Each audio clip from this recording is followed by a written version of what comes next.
last time you're going to put up your bukes today, Steve. This could end up being the difference maker when it all comes down to it. If you want to take that commanding 3-1 series lead. So hook me up with your favorite bet tonight. Yeah, if Garion and I tie in the bets, the tiebreaker is whose bet was more attractive, and I'm obviously going to win that tiebreaker. So just be prepared for that. But you look at the over-under for the Giants and Dodgers tonight with Carlos Rodon and Julio Urias. It's at 3.5.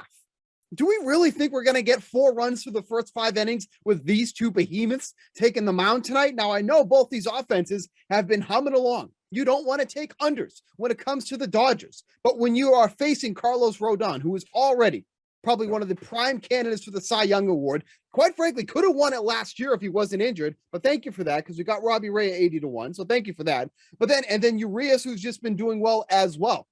Now, there are some concerns here. The Giants hit lefties well. The Dodgers can hit lefties well.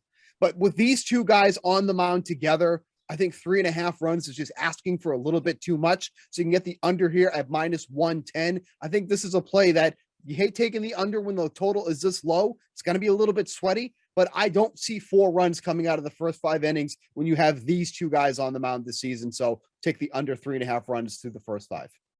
All right, where are you going, Garion?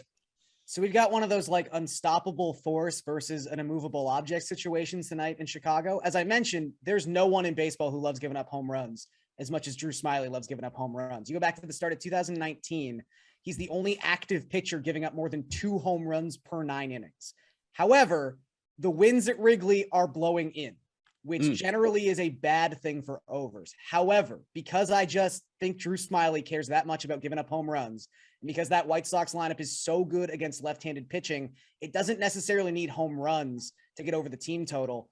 I just think this number is off. 3.5 for the White Sox against a bad left-handed pitcher, -120. I think they get over that number. This is a run line or a team total that is depressed because of the weather. I don't think it should be depressed. Probably 2 full runs if this game were being played at a neutral setting. So I'm going over Chicago White Sox 3.5 runs on Tuesday night.